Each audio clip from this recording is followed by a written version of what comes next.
오늘 이제 우리가 강의의 순서는 자치경찰제가 시행된 의미, 또 왜 시행되었는지, 그 다음에 문재인 정부에서 법 통과를 통해서 실행에 들어갔습니다만, 우리는 건국 때부터 자치경찰에 대한 이야기를 했고, 최근 들어서 역대 정부에서 자치경찰을 실질적으로 하기 위한 노력들을 해왔습니다.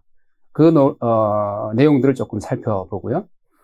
이제 여러분들이 궁금해하는 개정경찰법의 개관, 체계를 중심으로 해서 조금 이해를 도와드린 다음에 시도별 자치경찰 사무가 지난 7월 1일부터 본격적으로 시행이 돼서 다음 주면은 시행 100일 주간이라 그래서 전국적으로 그 행사를 하게 됩니다. 그동안 우리가 무엇을 했는지를 보는 시간이죠. 제가 마침 대전광역시 자치경찰위원을 또 겸하고 있어서 다른 시도에서 추진하고 있는 여러 사항들을 누구보다도 관심 있게 지켜봐 왔습니다. 그 내용들 한번 보시면서 어떤 거를 우리가 배울 수 있겠고 또 어떤 것을 지향해야 되는지에 대해서 한번 언급하고자 합니다.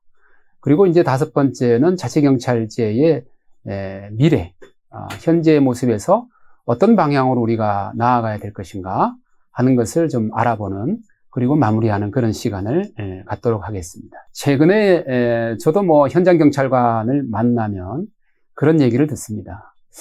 자치경찰 하긴 하는 거예요, 이렇게 얘기를 하죠. 시민들도 그런 말씀을 하세요. 자치경찰 한다고 그랬는데 도대체 어디서 하는 거예요? 이렇게 물어보는 경우가 많습니다. 이 말을 정리하면 자치경찰을 도입해서 시행을 하고 있지만 우리가 피부로 느낄 수 있는 변화를 알 수가 없다. 즉 변화를 못 느낀다, 이런 말씀을 많이 하십니다. 제가 소두부터 계속 경찰법 이렇게 말씀드리는데 그 법의 본명은 국가경찰과 자치경찰의 조직 및 운영에 관한 법률입니다. 그래서 과거의 경찰법을 전부 개정해서 이름도 바꾸고 내용도 바꿨습니다. 이 바꿨다는 의미를 이해하게 되면 이번에 기존의 국가경찰에 자치경찰 요소가 어떻게 들어와서 양 요소가 잘 버무려지고 있는지를 우리가 알 수 있는데요. 이렇게 변화가 없다는 것을 제가 들었을 때 어떻게 답변을 했는가, 이렇게 답변을 드렸죠. 원래 변화를 느끼지 않도록 그렇게 설계가 된 것이 이번에 우리나라에서 시행하고 있는 이론적 자치경찰제입니다, 이렇게 말씀드려요. 그러면 이론제가 뭡니까? 또 이렇게 물어보지 않습니까? 이론이다, 이론이다 했을 때는 여러 가지 기준에 의해서 하나다, 둘이다 하겠지만 우리 경찰, 특히 자치경찰 논의에 있어서 이론제, 이원제의 논의는 경찰 조직이 둘로 나눠지는가?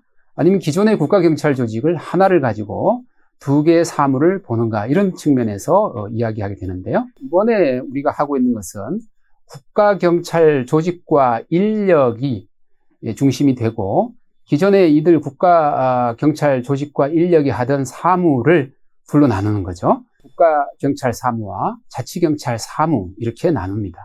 자치경찰 사무의 내용에 대해서는 뒤에 상수를 하겠습니다만 우리가 알고 있는 생활안전이라든가 여성 청소년, 그 다음에 교통과 지역 경비, 이렇게 네 가지 파트를 자치경찰 사무다, 이렇게 해서 나누게 됩니다. 자, 그러면 왜 시민들이 혹은 일선에 있는 현장 경찰관들이 자치경찰의 변화를 피부로 느낄 수가 없을까요? 그것은 바로 여러분들 이 조직표 내에서 나와 있는 것을 보시면 알게 됩니다. 기존의 국가경찰이라고 하는 이 틀을 가지고 그대로 내려가는 요게 자치경찰제 시행하기 전에 우리 국가경찰 중심의 조직표였습니다. 이번에 이제 자치경찰제가 들어오게 된 것은 이 현장에 가까운 지구대 파출소나 경찰서나 시도경찰청 이하 조직에 대해서는 변화가 전혀 없습니다. 그러니까 지구대 파출소 계시는 현장 경찰관이나 또 마을에 지구대 파출소의 근처에 사시는 우리 시민들도 뭐가 변했는지를 알 수가 없다. 다만 변한 것은 자치경찰이라고 하는 이름으로 시도에 자치경찰위원회를 만들었습니다. 여러분 또 뭐 관심이 있으신 분들도 아시겠습니다만 7인으로 이루어진 자치경찰위원회 위원들이 기존의 경찰 사무 중에서 자치경찰 사무라고 하는 방금 말씀드렸던 그 4개의 사무에 대한 지휘 명령권을 시도 경찰청장에게 하도록 이렇게 되어 있습니다. 이게 장에게. 그러면 시도자치경찰청장은 자치경찰 사무에 대해서는 누구의 지휘 감독을 받습니까? 초록색으로 되어 있는 시도자치경찰위원회의 지휘 감독을 받도록 이렇게 되어 있는 거죠. 역시 변화를 못 느끼게 되는 것이 기존의 국가사무와 수사사무는 그대로 똑같이 이 라인을 타고 내려가기 때문에 못 느끼게 되는 것이다. 그렇다면 자치경찰의 성패는 어디에 달려있다 여러분이 생각되세요?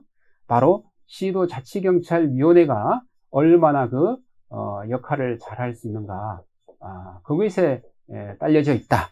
그래서 우리가 역할을 잘하기 위한 인적 구성, 시도자치경찰위원회의 위원 구성이 잘 됐네, 그렇지 못하네, 이런 이야기를 많이 그동안 했던 것이죠. 자, 그러면 우리가 이제 자치경찰제가 시행이 됐다 그랬을 때 그 의미를 조금 살펴봐야 됩니다. 방금 설명을 드렸다시피 시도자치경찰위, 앞으로 제가 이걸 자경위다 이렇게 줄여서 말씀을 드릴 텐데요. 이 자경위는 보통의 자문위원회하고는 엄격히 구별이 됩니다. 그래서 우리가 자문위원회하고 구별되는 개념으로서 행정위원회다 이런 표현을 쓰는데요. 그야말로 심의하고 의결할 수 있는 하위제 행정기관이 되는 것이죠. 과거에 경찰 업무에 대해서 경찰청장이나 지방경찰청장이 독임제 행정관청이었다 이렇게 본다면, 이제는 시민의 대표들이 모여있는 자경위가 행정위원회로서 이러한 권한을 행사하게 되었습니다.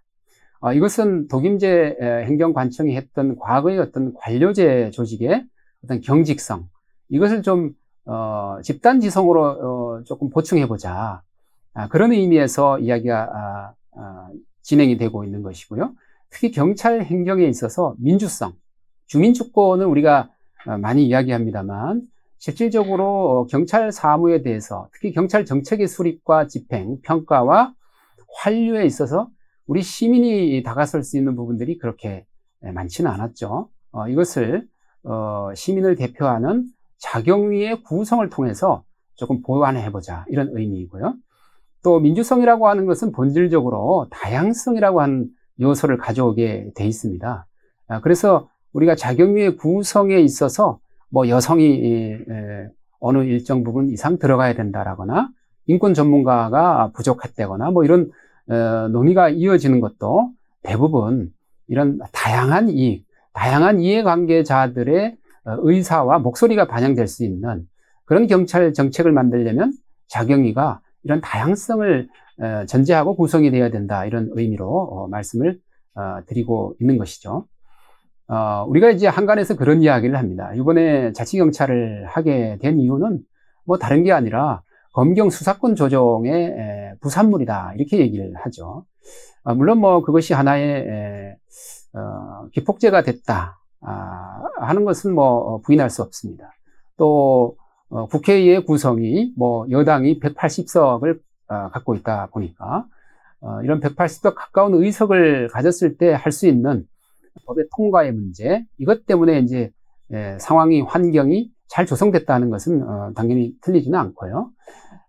우리가 이제 자치를 얘기하면서 동시에 그 전제로서 무엇을 얘기하고 있습니까? 분권을 이야기하고 있다.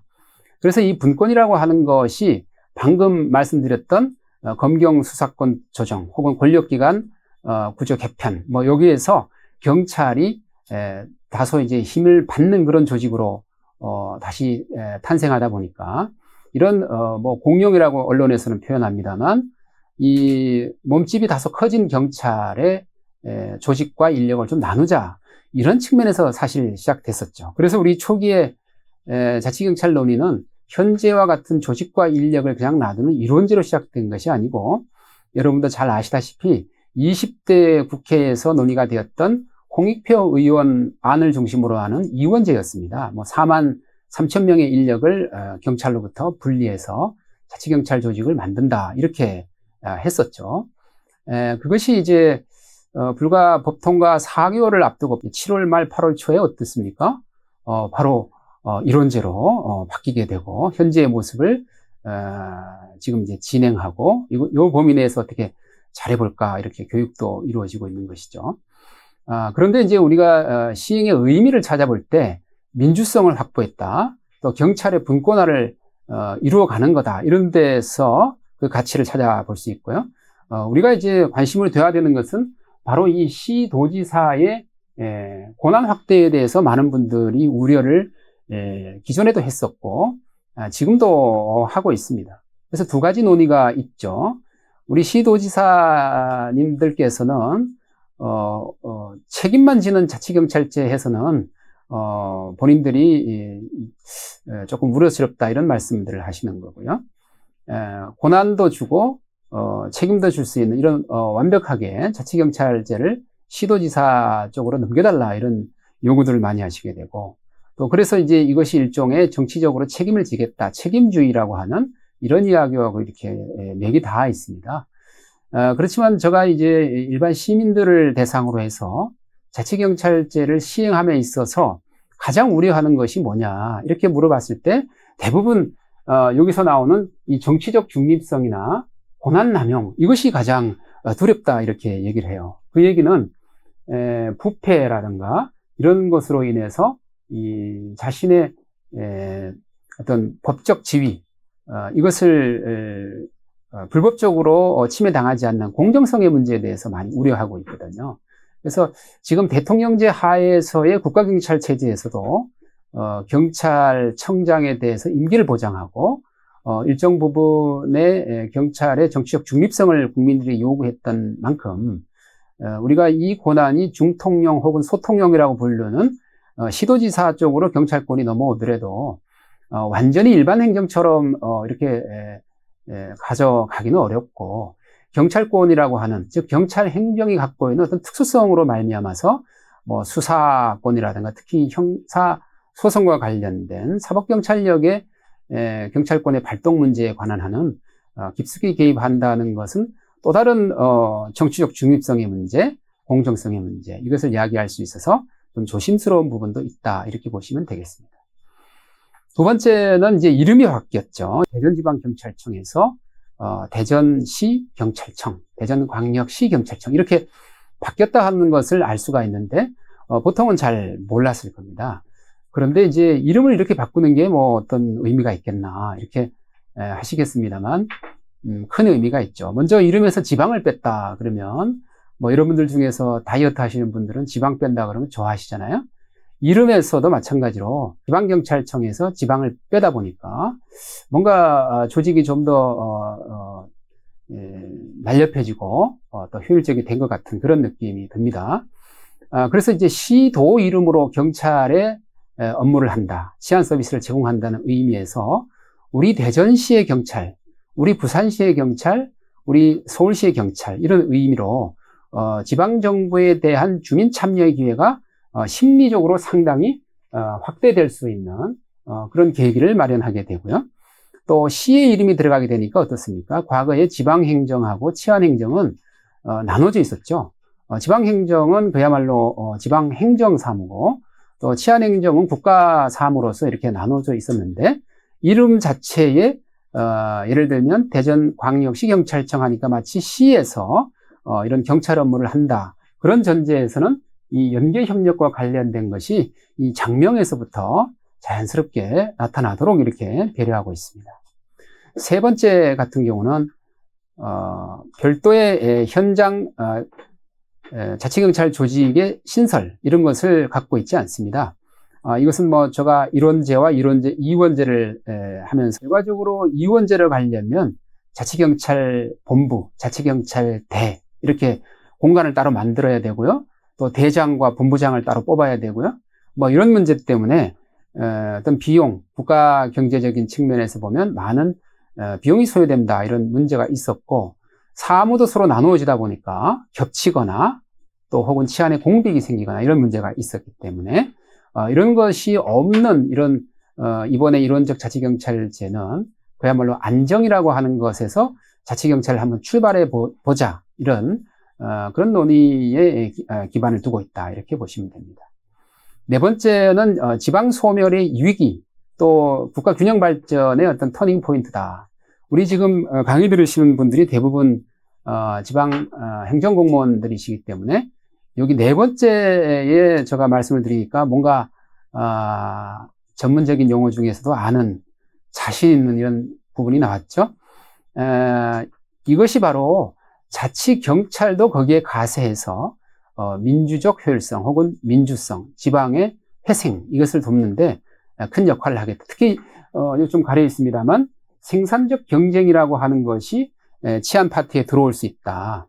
그래서 지금 현재 17개 시도에 18개에 설치되어 있는 자경위에서 각자 다른 자치경찰 정책들을 폈습니다. 뒤에 소개가 됩니다만 그런 것들이 서로 어떻게 됩니까? 저도 회의 들어가면 타 시도에서 하고 있는 것에 대한 이야기를 많이 보고 다른 데서는 이렇게 하는데 우리도 그렇게 해봅시다. 우리는 한 발 더 나가 봅시다. 이런 얘기들을 회의에서 제안하게 되는데요. 이것이 바로 지방이 다시 소생하고 다시 회복되는데 이번 자치경찰제도 한 몫을 하게 됐다. 이렇게 볼 수가 있습니다. 자, 그러면 주민주권이 반영된 자치경찰제. 경찰권에 대해서 주민이 민주적 통제가 가능한 자치경찰제. 이것을 우리 법령에서는 어떻게 반영하고 있는가? 이 세 가지에서 볼 수가 있습니다. 먼저 지구대장 및 파출소장을 보직할 때 자치경찰위원회에서 의견을 들어야 시도경찰청장이 임명할 수 있도록 이렇게 돼 있는 거죠. 과거와 변화된 것이다. 이렇게 볼 수 있고요. 또 나아가서 경찰서장에 대해서도 자경위에서 평가를 하게 됩니다. 그래서 총경급 이상이니까 이러한 결과를 본청장, 즉 경찰청장에게 통보를 해서 이 총경 인사 때 반영할 수 있도록 이렇게 법에서 정하고 있고요. 또 한 단계 올라가서 시도경찰청장의 임용에 있어서도 그 각 시도에서 어느 인사가 자신의 경찰청장으로 오는가에 대해서 협의를 사전에 하고 경찰청장이 이런 협의를 통해서 시도경찰청장을 임명하도록 이렇게 해놨습니다. 그야말로 자경위를 대표해서 전 시도 주민의 의견을 들어서 지구대장, 파출소장, 경찰서장, 시도경찰청장에 대한 인사권을 운영하도록 이렇게 해놨다는 측면에서 보면 주민 주권의 실현이 어느 정도 진행된 법령이다 이렇게 볼 수가 있습니다. 그 다음에 이제 거기에 대해서 인사권이라고 하는 우리가 임용권으로 표현되고 있는 재반 인사와 징계권을 내용을 보면 우리가 과거에는 경찰청장이 전부 운영했던 인사권 또 승진권 이런 것을 이제는 경정 이하는 우리가 여기 이제 승진 측면에서 한번 보시고요. 승진 같은 경우는 경정으로의 승진은 대통령이 합니다. 우리가 거기에 초록빛 색깔을 보시면 시도지사가 하고 있는 경감 경위에 대한 임용권, 그죠? 승진 임용.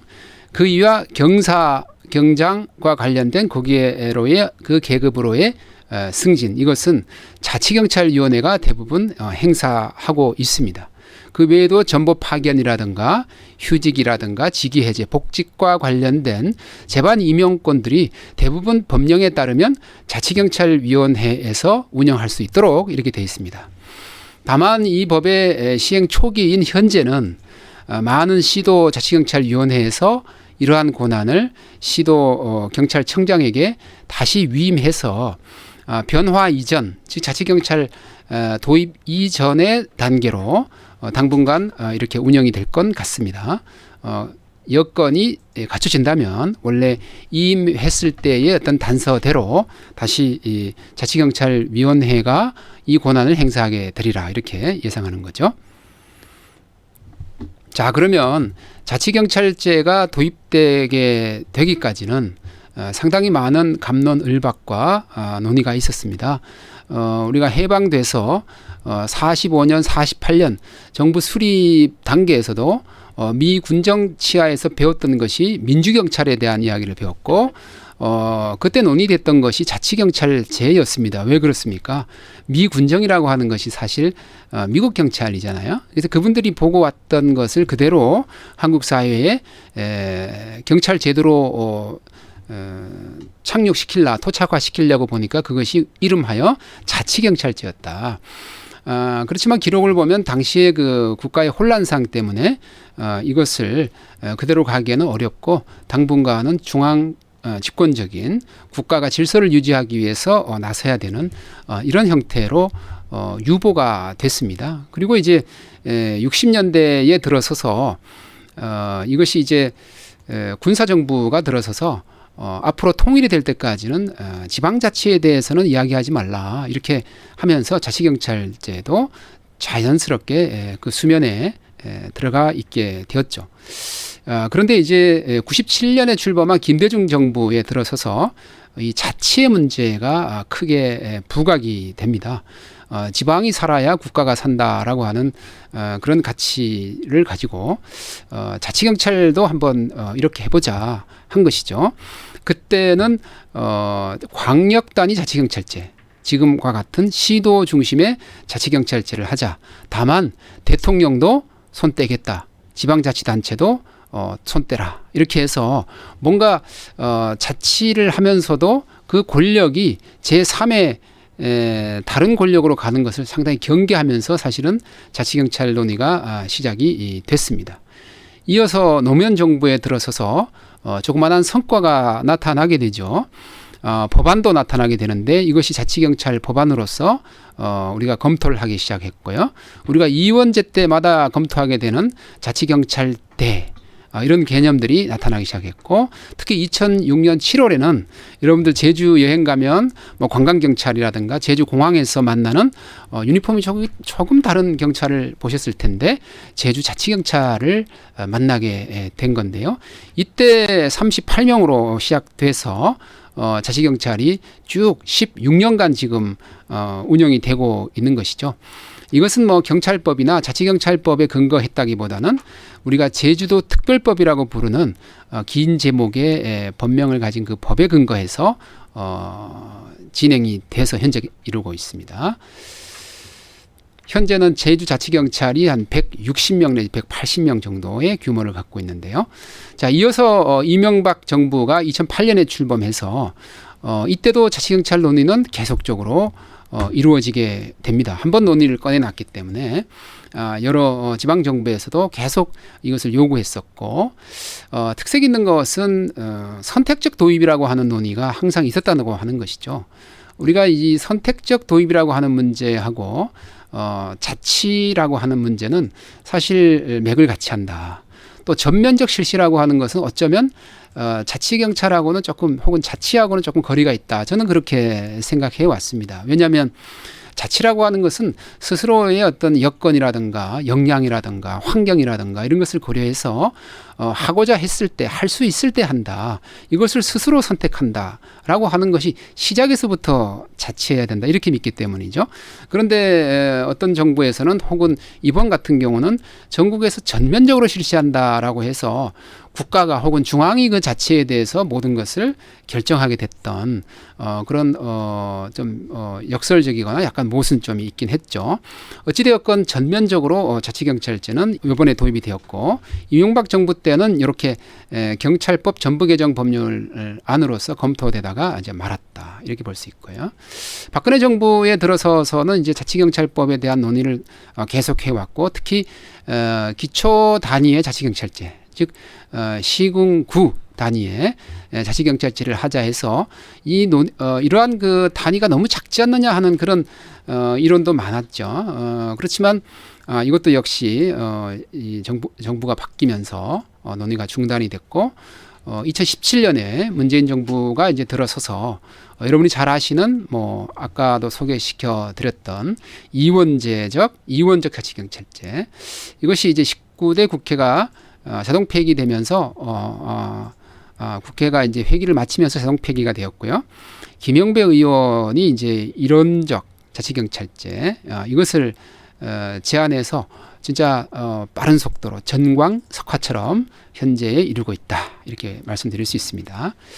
자, 자치경찰제의 이원화 모델과 일원화 모델의 이제 조직 비교를 해야 되는데 사실 제가 이제 오른쪽에 이렇게 보여드렸던 이 그림들을 우리가 첫 컷에서 봤지 않습니까? 그래서 우리가 고민했던 이렇게 조직이 나누어지게 되는 저 그림에서 좀 더 안정적인 조직, 뭐 경찰도 물론이고 시민도 그렇고 기존의 경찰의 모습 그대로인 양 볼 수 있는 그렇게 설계가 되었고, 다만 머리 부분이라고 할 수 있는 정책 혹은 정책의 어떤 진행에 대한 감독, 감사, 지휘, 명령 이런 것들은 또 다른 시민이 중심이 되어 있는 자경위에서 하게 되는 이런 형태다. 이렇게 요약해서 설명을 드리고 다음 페이지로 넘어가겠습니다.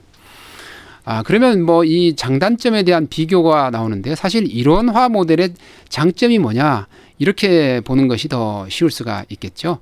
우리가 제도가 정착되는 데는 신속하고 효율성이 있다.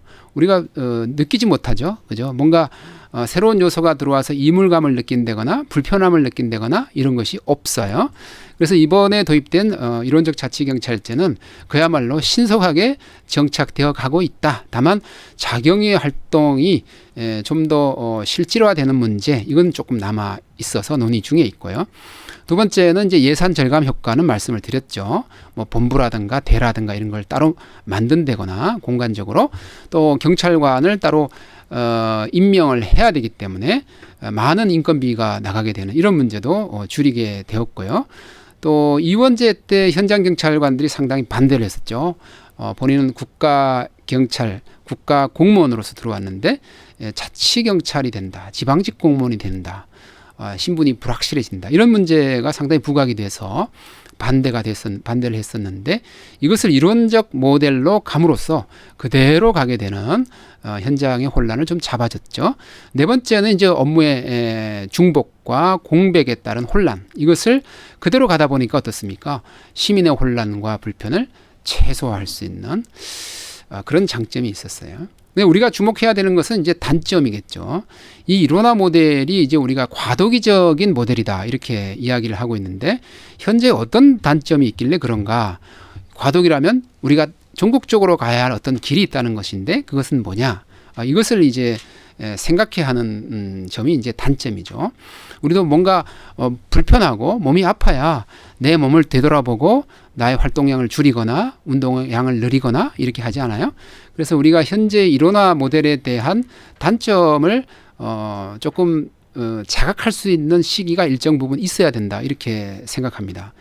그래서 첫 번째 단점이라고 하는 것은 지방자치와 지방분권의 실현의 한계가 된다.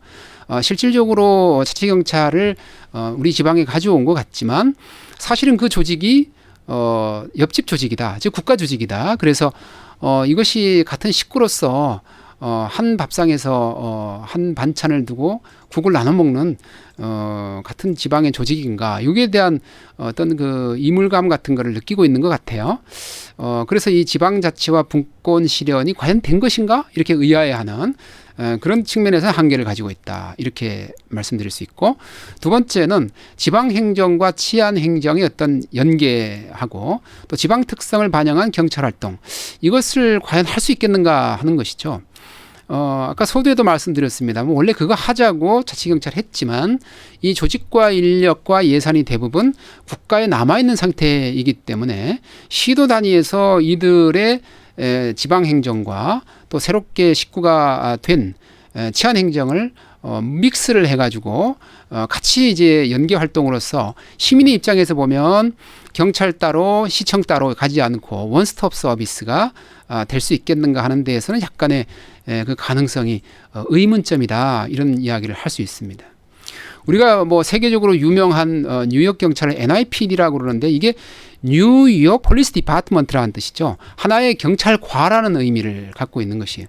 이것도 뉴욕 시티라고 하는 NYC 안에 들어있는 그런 조직이다 보니까 그거와 비교하면 우리는 조금 그런 그 조직의 모양이나 그 내부에 있어서의 어떤 항상 옆에서 어깨를 부딪히는 사람끼리 업무를 협조하는 거하고 한 다리 건너서 혹은 담 넘어 계시는 분하고 서로 서류를 주고 받으면서 하는 거는 조금 다를 수 있다.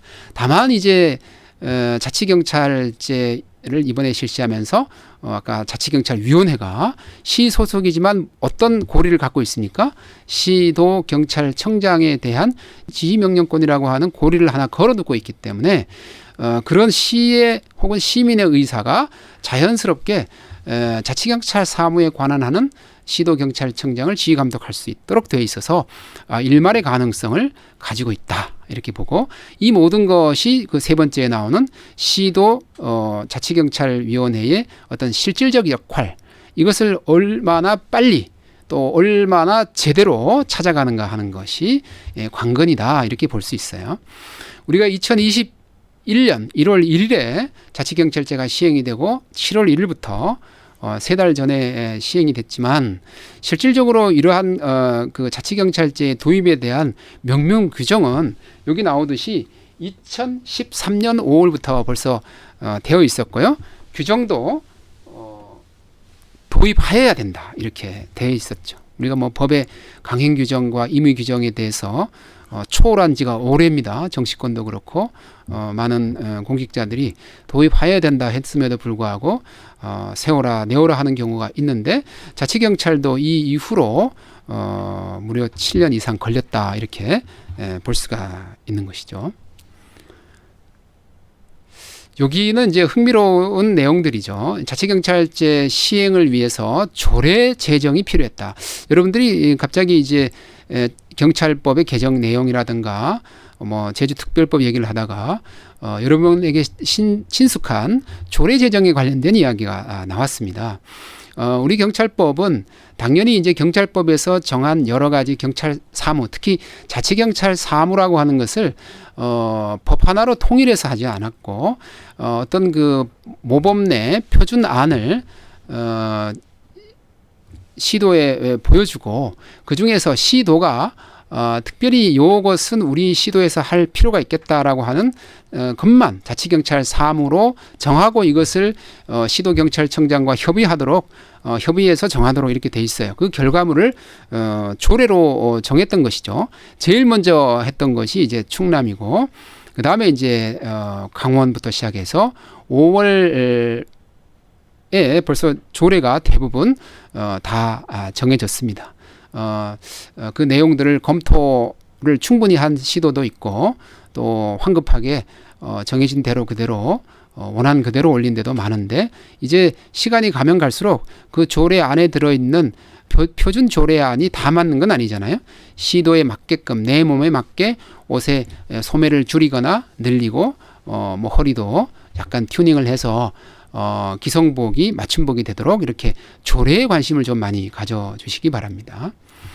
이 자치경찰위원회의 어떤 출범일을 보면 흥미로운 생각이 많이 듭니다. 제일 먼저 자치경찰위원회를 출범시킨 곳은 충청남도였습니다. 그래서 신문에도 전국 최초로 충청남도가 자치경찰위원회를 출범시켰다 해서 크게 됐었고요. 그 영광을 다 누렸죠. 두 번째 만든 것이 강원도 있지만 사실 대전을 봐야 됩니다. 저가 있어서가 아니라 대전에서는 이 의미를 어떻게 부여했는가? 전국 광역시 이상에서는 최초다 이렇게 얘기했어요. 충남에서는 제일 먼저 뭐 어느 시도를 막론하고 충남이 최고다 이렇게 최초다 이렇게 얘기를 했고 대전은 광역시 이상이라면 그 얘기도 사실은 가로 안에 처리하고 그냥 전국 최초다 이렇게 얘기를 했죠. 인천이 다시 전국 최초다라고 얘기하려니까 다 뺏겼죠. 시도 또 광역시 다 뺏겼는데 뭐라고 그랬겠습니까? 수도권에서는 최초다 이렇게 얘기를 합니다. 그래서 저는 이것을 보면서 자치경찰위원회의 출범의 순서에 대해서도 이렇게 열정이 굉장히 많으시구나 이렇게 생각을 했는데 지금 그 구성의 내용에 대해서 밖에는 물론이지만 뭐 시민단체에서도 여러 가지 목소리가 많이 나오고 있죠. 특별한 의미를 특히 정치적인 수사를 붙이기 위해서 서둘러서 했다 이런 비난을 받게 되는 것보다는 앞으로 좀 더 그 내용들을 잘 따지고 물어서 그 위원들의 어떤 자질과 특히 위원회가 엘리트주의로 가기보다는 일정 부분은 우리 주민들이 직접 참여할 수 있는 기회, 문호가 되는 그런 위원회 구성도 조금 요망된다 이런 생각을 해봅니다. 자, 이제 3장으로 넘어와서 우리가 함께 볼 것은 이번 개정 경찰법의 체계입니다. 기존의 경찰법을 전부 개정하는 이런 대공사를 했지만 기본적 골격은 그대로 남겨져 있죠. 그것이 이제 총칙과 경찰청과 시도경찰청, 경찰서 뭐 이런 경찰의 조직법으로서의 어떤 내용들을 그대로 살려간다. 다만 이제 자치경찰위원회가 시도 단위로 들어오다 보니까 이런 시도 단위의 자치경찰위원회의 설치 근거를 우리 경찰법에 마련하고 있습니다. 그래서 기존의 경찰위원회를 시도 자치경찰위원회하고 구별하기 위해서 국가라고 하는 수식어를 붙이죠. 그래서 과거에는 경찰위원회였는데 국가경찰위원회 이렇게 해서 경찰청을 하면서 경찰청이 하는 재반 경찰 사무에 대한 심의 의결권을 갖고 있습니다. 물론 뭐 그 내용이 실질적이냐 형식적이냐에 대한 논의가 있습니다만 법상은 심의 의결권을 가진 기관으로 이렇게 이번 경찰법에 규정을 하고 있고요.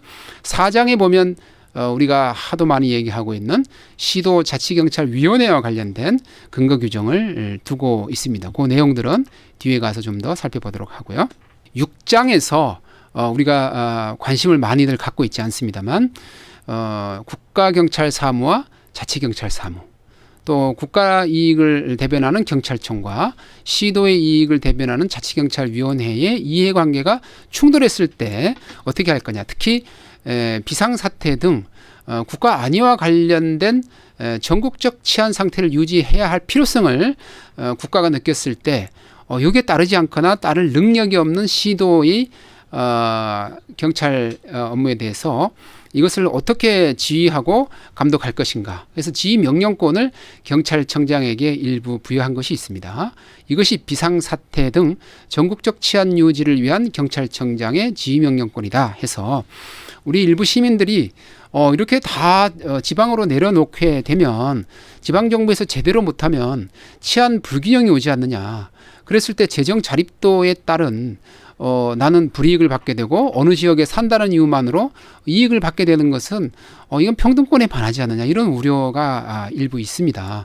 뭐 그 내용도 특히 우리가 경청해야 될 부분이 맞죠. 그래서 이런 불균형의 문제는 재정적으로 풀어나가는 것을 주로 하되 우리 경찰이 할 수 있는 것은 이 경찰청장의 지휘 명령권을 제대로 잘 발동한다면 어떤 부족한 부분들을 다소 보충할 수 있다. 이런 근거 규정도 가지고 있다. 이렇게 말씀드릴 수가 있겠습니다.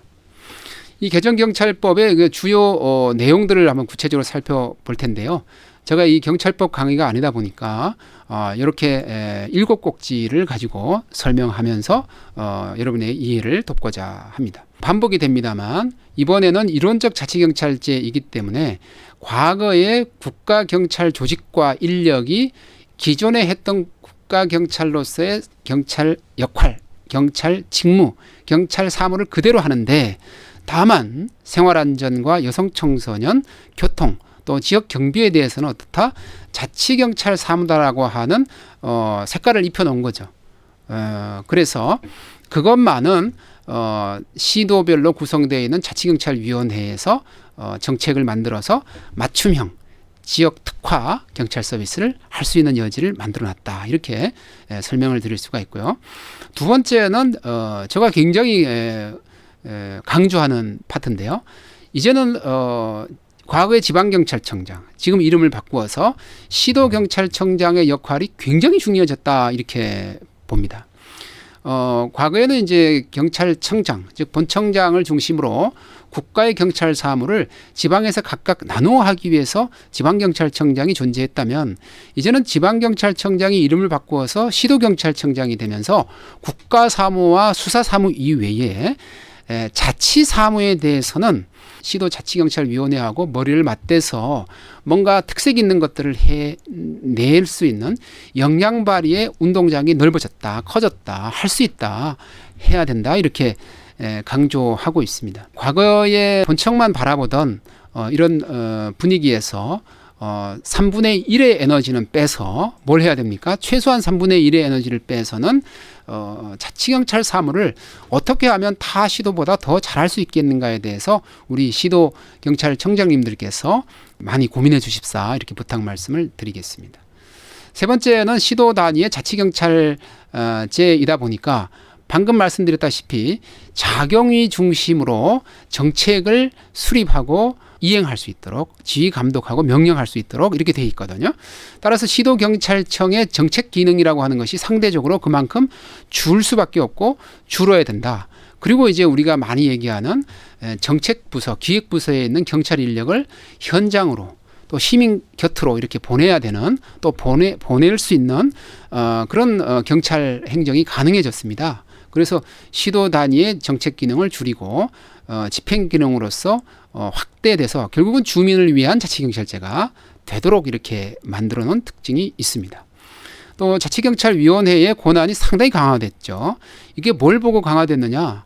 그 전에 이런 적이 없었는데 뭐 강화됐다, 약화됐다 말할 수 있느냐? 이렇게 반론을 하실 수도 있는데요. 그렇지 않습니다. 실제로 아까 경찰법 개정 이전에 경찰위원회라고 존재했던 현재 국가경찰위원회와 비교해 보면 그 구성, 즉 자치경찰위원회의 구성과 그 운영에 있어서 상대가 되지 않습니다. 국가경찰위원이신 분들이 혹시 들으면 섭섭해 하시겠지만 자치경찰위원들이 갖고 있는 이 경찰 사무에 대한 여러 정책 수립과 또 그 집행에 대한 관리 감독과 또 거기에 대한 피드백 평가와 이런 것들이 아까 뭐 경찰서장에 대한 자치경찰 사무에 대한 부분을 평가하는 문제도 마찬가지로 그를 포함해서 이런 자치경찰위원회의 권한이 상당히 실질화되어 있다라고 하는 것을 이번 개정경찰법의 주요 특징이라고 말씀드릴 수가 있고요. 그 밑에 있는 국가경찰위원회가 형식적 기구로서 유지되어 있다는 건 방금 말씀드린 대로 상대적으로 그 조항을 하나도 건드리지 않았기 때문에 현재 국가경찰위원회에서도 이것을 좀 전방위적으로 조금 넓혀야 되지 않겠나 이런 논의들을 하고 또 이것을 좀 더 실질화하기 위한 노력들을 하고 있는 것이죠. 벌써 30년이 됐는데 이제 탄생한 자치경찰위원회보다 못하냐 이런 이야기가 있을 수 있습니다.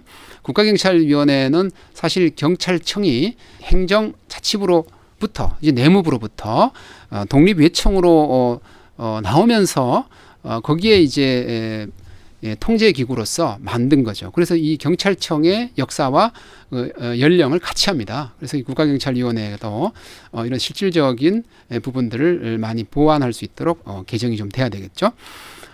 그래서 이 국가경찰위원회가 형식적인 힘의 일꾼을 갖고 있는데 이런 부분들도 조금 보완해서 국가경찰위원회의 시각이든 시도자치경찰위원회의 시각이든 간에 이것이 서로 호응할 수 있도록 하는 분위기가 되려면 국가경찰위원회의 구성도 좀 민주적으로 혹은 주민이 참여할 수 있는 기회를 좀 더 확장하는 방면으로 나아가야 된다 이런 주장들이 많이 있습니다.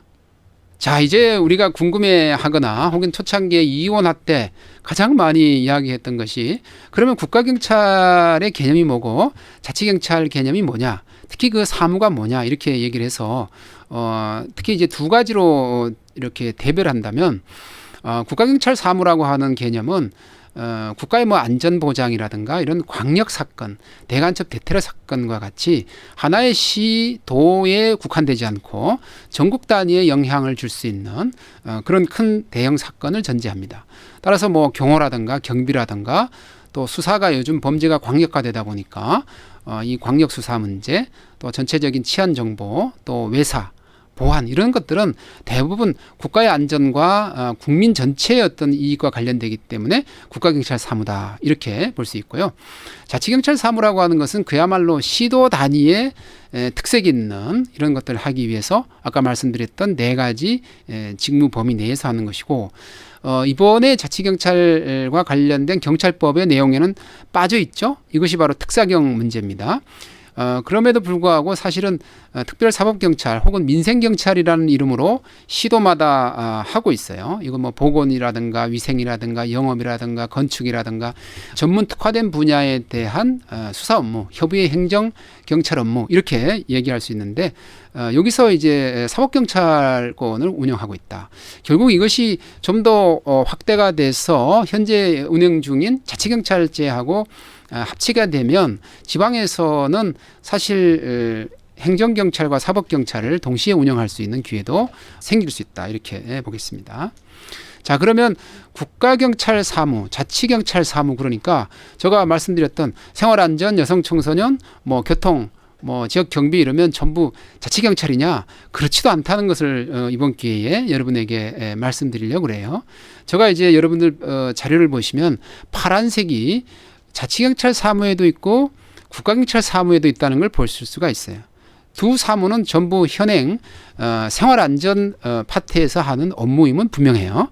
그런데 이번에 자치경찰 사무로 넘어온 것이 생활안전 사무 전체다. 그렇지 않다는 것이죠.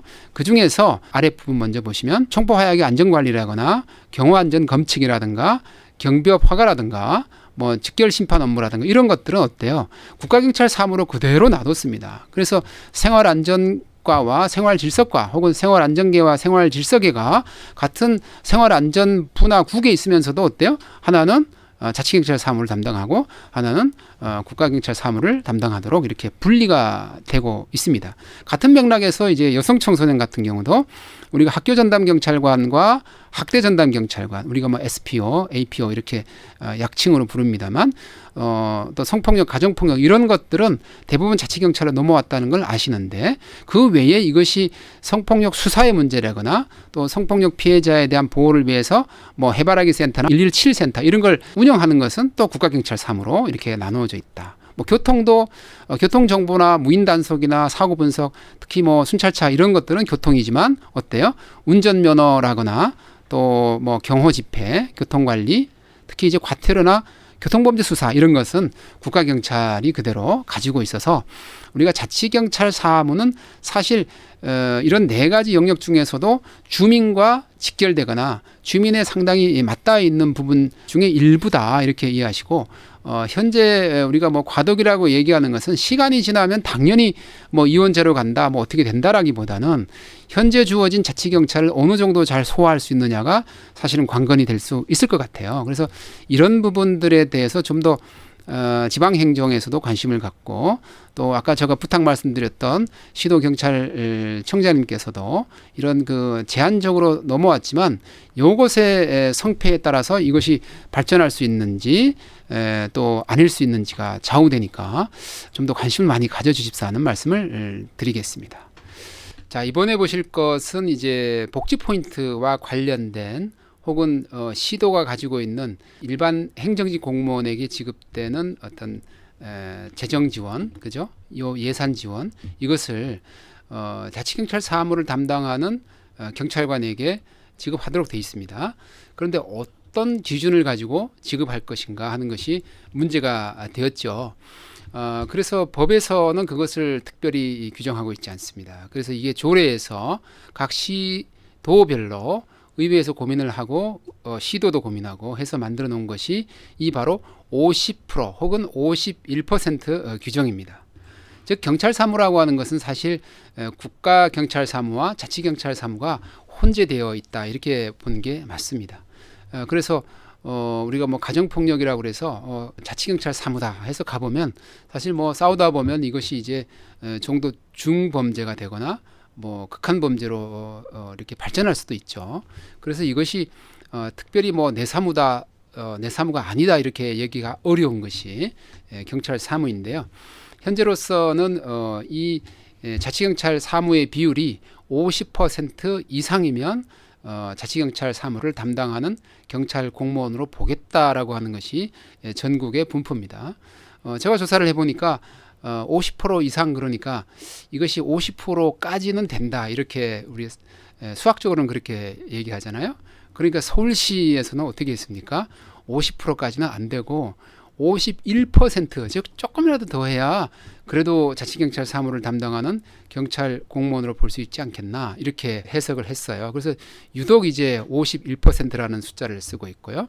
대전 같은 경우는 순수 국가 사무를 담당하는 경찰관을 제외하면 나머지는 자치경찰 사무를 담당하는 공무원 범주에 넣을 수 있다. 즉 이것이 5%든 10%든 그죠? 순수한 국가 경찰 사무를 담당한다고 볼 수 없다면 자치경찰 사무를 담당하는 경찰 공무원으로 볼 수 있다. 이렇게 넓게 해석했어요. 이것이 뭐 지역의 인심이라고 이렇게 농을 하지 않겠습니다만, 이것이 이제 시행을 계속 해보다 보면 어느 점으로 귀결이 되겠죠. 아마 약속의 장소로 이렇게 쭉쭉 귀결이 되리다, 이렇게 봅니다. 우리 법에서도 경찰법 34조에 자치경찰 사무에 대한 재정적 지원, 이것은 국가의 이제 의무에 대한 규정인데요. 사실 이 규정 때문에 여러분들 중에서 자치경찰 사무와 관련된 업무를 하시는 분들이 상당히 고민이 많으실 겁니다. 국가는 원래 사무를 이관하게 되면 그 사무에 따르는 인력과 재정을 같이 이관해야 되겠죠. 근데 이번에는 사무는 왔는데 아까 이론적 자치경찰제를 하다 보니까 인력이 오지 않았고 재정 역시 오지 않았다.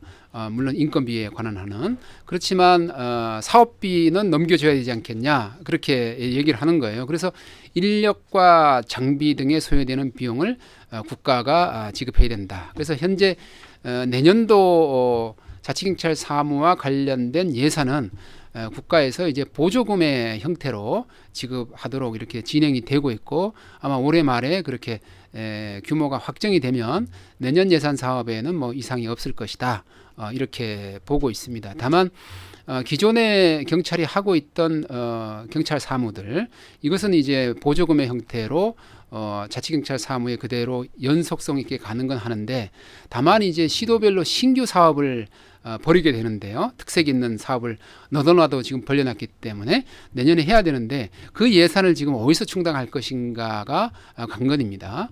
그래서 시도에서는 이제 현재로서는 자체 예산을 가지고 라도 해야 되지 않겠냐, 이런 논리도 있지만 이러한 그 치안 사무라고 하는 것이 본질적으로 국가와 전혀 무관하다고는 볼 수가 없어서 일정 부분은 국가에서 지급해야 된다. 특히 34조 규정을 들어서 자치경찰 사무에 대한 재정적 지원을 국가는 해야 한다, 이렇게 돼 있는데 왜 안 주냐, 그것도 포함된다, 이렇게 해석하는 우리 시도 입장도 많습니다. 그래서 그걸 보셔야 될 것 같고, 35조 같은 경우는 이제 우리 전라북도의 자치경찰위원장이 전라북도의 시도의회에 출석하는 문제, 크게 문제됐던 조항이죠. 시도의회 사망을 보시면 시도의회는 관련 예산의 효율적 관리를 위해서 자치경찰 사무를 담당하는 시도 자치경찰위원장의 출석 및 자료 제출을 요구할 수 있다, 이렇게 되어 있다 보니까 이런 그 예산의 효율적 관리 목적이 아닌 일반적으로 와서 업무를 보고해라, 이런 것을 그 위원장께서 약간 이렇게 거부감을 가졌던 것이 언론에 많이 보도가 됐었죠. 물론 뭐 양측이 잘 화해를 해서 출석도 하시고 앞으로도 또 서로 협조를 잘하기로 했다, 이렇게 마감이 잘 됐습니다. 그렇지만 본질적으로 들여다보면 시도 자치경찰위원장과 상임위원은 어떻습니까? 시도의 지방 행정직 공무원입니다. 정무직이죠. 정무직 공무원이다 보니까 시의회에서 혹은 도의회에서 관련 공무원에 대한 일반적인 출석과 뭐 자료 제출 요구를 하거나 이런 것들에 대한 요구를 할 수 있다 하는 의견도 만만치 않게 있습니다. 그래서인지 아마 잘 봉합이 된 것 같습니다. 이제 시도 자치경찰위원회 이야기로 잠시 돌아와 보겠습니다. 왜 이 얘기를 다시 꺼내냐면, 사실 자치경찰 제도가 도입이 돼서 제대로 되어 나가는 데는 누누이 강조하지만 자치경찰위원회가 제 역할을 하지 않으면 이것이 과거 시도 경찰청에서 하던 업무의 옥상옥밖에 안 된다. 즉 과거의 경찰이 못해서 국가경찰 제도가 잘못돼서 그것을 보완하고 국민의 생명, 질서, 재산을 제대로 한번 보호해보자 해서 새로 도입된 제도가 자치경찰 제도는 결코 아닙니다. 국가경찰 제도가 잘 되고 있고 세계적으로도 K치안이라고 해서 명성도 높죠. 그럼에도 불구하고 자치경찰 제도를 도입하게 된 이유를 우리는 다시 돌아봐야 된다. 그냥 경찰이 잘하고 있는데 그분들에게 부담을 드리지 않도록 하기 위해서 시나 도의 경찰청에서 하고 있는 업무가 올라오면 그것을 뭐 그대로 사인하는 수준의 시도 경찰 자치경찰위원회가 운영돼서는 말 그대로 옥상옥이고 이런 제도를 계속 가지고 갈 이유를 어떤 주민도 느끼지 못할 거예요. 따라서 자치경찰위원회가 뭘 해야 되는지를 한번 다시 보려면 이런 자치경찰위원회의 어떤 구성과 임명과 그들의 권한을 한번 다시 살펴보는 것이 현 단계에서는 가장 중요한 자치경찰제의 이해다. 또 이해를 위한 가장 좋은 방편이다 이렇게 생각을 합니다. 먼저 자치경찰위원회 즉 시도 자경위는 시도지사 소속으로 둔다 이렇게 되어 있습니다. 물론 뭐 시도지사 소속으로 됐다고 해서 시장과 도지사가 지시 명령을 하는 그런 관계는 아닙니다. 다른 규정에서도 시도지사는 정치적 중립을 지켜야 된다 이렇게 되어 있기 때문에 시도지사가 비록 자기가 임명권이 있고 임명을 하지만 시도 자경위에 구체적인 심의 의결 사항에 대해서 어떠한 권한도 행사할 수가 없도록 엄격히 금지됩니다. 구성은 위원장 1명과 위원 6명이 되는데요. 여기에 5명은 비상임이고 2명의 상임위원이 있죠. 위원장과 사무국장이 그에 해당되는 상임위원입니다. 이들은 지방의 정무직 공무원으로 3년간 근무하게 되죠. 규정상 재임 즉 연임할 수 없기 때문에 이번 한 번을 하시면 다음에 한번 쉬거나 계속 할 수는 없다 이렇게 규정이 되어 있고요. 자, 임명을 누가 하느냐에 대해서 논의가 많았습니다만 시도의회가 추천하는 2분, 또 국가경찰위원회가 추천하는 1분, 또 해당 시도 교육감이 추천하는 1분, 또 시도자치경찰위원회 추천위원회가 추천하는 2분, 그리고 시도지사가 지명하는 1분이 모여서 총 7명이 되겠습니다. 이것은 사실 아까도 말씀드렸던 민의의 다양성 또 여러 단체의 이익을 대변하는 집단 이것을 모으기 위해서 이렇게 구성을 했는데 대부분 시도를 보면 그 지역의 정치적 명망가들이 만만치 않게 들어와 있다는 걸 알 수가 있죠. 실질적으로 자치경찰에 대한 전문성이나 뭐 관심이나 이런 것들이 다소 걱정이 되시는 그런 분들도 있다 이런 비판도 우리가 겸허히 받아들여야 되는 그런 현재 상황입니다. 여기에 이제 국가경찰위원회가 추천하는 1명도 들어와 있는데 이것은 국가경찰 차원에서 생각하는 해당 시도의 자치경찰 사무에 대한 어떤 의견 제시 이런 것들을 반영하기 위한 것이다 이렇게도 볼 수 있는데요. 전국적으로 18개의 자경위가 있다 보니까 국가경찰위원회에서 18명이나 추천할 수 있는 이런 강력한 권한을 가지고 있는 셈이 되죠. 세 번째는 시도 교육감이 추천하는 1명입니다. 왜 갑자기 자치경찰 하는데 시도 교육감이 위원을 추천하는가? 이것은 사실 경찰 사무가 전 세대를 스펙트럼처럼 이렇게 커버를 하지만 여성, 청소년, 특히 학생들에 대한 안전 문제 이것을 교육 전문가들이 와서 그것을 좀 도와서 함께 머리를 맞대보자 하는 그런 의미이고 대체적으로 잘 운영이 되고 있는 것 같습니다. 시도자치경찰위원회 추천위원회에서도 이제 2명을 추천해서 이야말로 이제 시민들이 좀 더 나아갈 수 있는 여지를 조금 남겨놨는데 아직까지 그 전반적으로 전국에 18개에 구성되어 있는 126명의 면면들을 이렇게 보면 순수한 시민들이라고 볼 수 있는 분들은 손가락에 10손가락에 꼽기가 어렵습니다. 대부분 뭐 법관이라거나 검사나 변호사나 교수나 뭐 이렇게 관련되신 분들, 전직 공무원들, 경찰 공무원들 이런 분들이 주로 들어와 계셔서 이제부터 할 일은 뭐냐면 그 자경위가 비록 그렇게 구성되어 있다 하더라도 자경위를 서포트할 수 있는 자문기구가 보통 3개 내지 5개 정도 만들어지고 있더라고요. 이런 구성에 있어서만큼은 어떻게 하는 것이 좋겠습니까? 여러분들이 실무자로 있는 한은 적어도 민의를 대표할 수 있고 어떤 지역과 동네를 대표할 수 있고 마을을 대표할 수 있는 이런 사람들을 잘 모셔서 이렇게 부족한 자경위 구성에 대해서 어느 정도 보충하고 보완해주는 역할을 해주셨으면 좋겠습니다. 시도지사가 지명하는 한 명은 대부분 위원장 역할을 하게 되는데 이분들이 이제 전국 시도자치경찰위원회 위원장 협의체를 만들었죠. 이분들이 이제 어떤 의사를 공통으로 내게 되면 하나의 세그먼트 조각으로서의 어떤 시도에서 내는 의견보다는 좀 더 중앙정부에 대해서 자치경찰제나 혹은 자치경찰 사무가 좀 더 발전하고 확장되는 데는 좀 힘이 실리지 않을까 그렇게 기대를 하고 있습니다. 시도자치경찰위원회 구성을 제가 이제 데이터로 이렇게 보면 이 구성의 다양성에 대한 비판이 틀린 말은 아니다 이런 생각이 듭니다. 그것이 바로 이제 보시다시피 좀 이 직업적으로 제일 많은 분들이 교수님들이죠. 33.3%, 그죠? 그래서 이 3분의 1을 교수 출신들이 하고 있다. 물론 뭐 모두가 경찰학과 교수만 하시는 건 아니고요.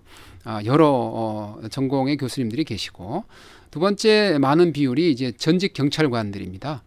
이분들이 사무국장도 하시지만 일반 비상임위원으로도 많이 들어와 계시고, 이분들이 실질적으로 경찰 업무를 모르는 다른 위원들에 대해서 상당히 그 많은 정보와 또 경험들을 말씀해 주셔야 되는 그런 역할입니다.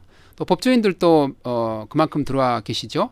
그래서 이분들이 실질적으로 행정이라고 하는 것은 뭐 법치주의와 관련돼서 법에 근거하지 않으면 안 되기 때문에 이 법적인 측면에서의 해석과 검토 또 좀 더 넓은 시야에서 어떤 국정과 시정과 도정을 본다는 측면에서는 상당히 도움이 되는 분들이다 이렇게 볼 수가 있습니다. 또 공무원, 시민단체, 언론인들도 들어와 있는데 사실 이것을 다 이렇게 칼처럼 나눌 수가 없어요. 뭐 경찰 출신의 교수님, 그러니까 교수님 출신의 경찰이었다가 뭐 법조인이 됐다가 전직 공무원이었는데 뭐 언론인 출신이었다거나 이런 분들도 계시기 때문에 이것을 이제 어떤 기준에 의해서 나누냐에 따라서 조금은 비율이 움직일 수는 있겠지만 대체적인 구성은 저 포지션을 가지고 있다 이렇게 봅니다. 눈에 띄는 것은 뭡니까? 여성이 4분의 1밖에 안 된다 하는 것이죠. 그죠? 시도자치경찰위원회의 구성 조항을 보면 위원은 특정 성이 10분의 6을 초과하지 아니하도록 이렇게 노력해야 된다. 그러니까 노력해야 된다 그러니까 우리가 강행 규정이 아니다 이렇게 얘기해서 뭐 이렇게 구성을 했습니다 이렇게 변명을 많이 하는데 사실 앞에서 봤습니다만 자치경찰을 하해야 한다 했지만 안 했죠. 13년도부터. 그래서 하물며 노력하여야 한다는 규정 이멸이야 누가 들었겠습니까?